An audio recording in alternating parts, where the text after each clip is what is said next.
Hey everyone, Tony Winston here, Jazz Piano College. Got a cool song here, Cheek to Cheek by Irving Berlin. This one goes back close to 100 years, so maybe it's copyright free. I don't know.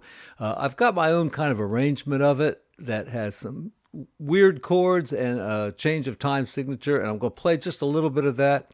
I just programmed it into the band in the box. Neither the drums or the bass is going to follow me exactly the way I want to. I'll have to hire a real trio to do that.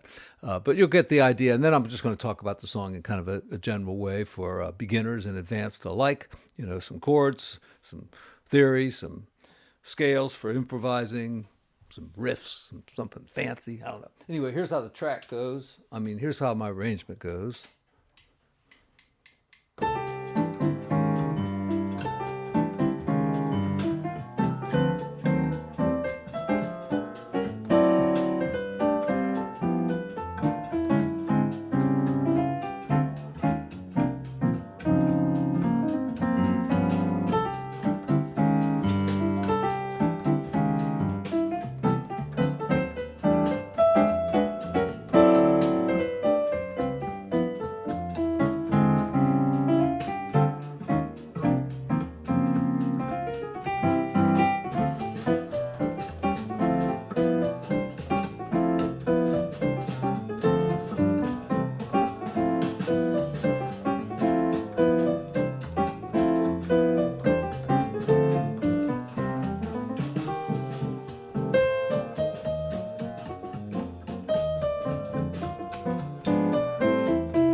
All right. Enough of that.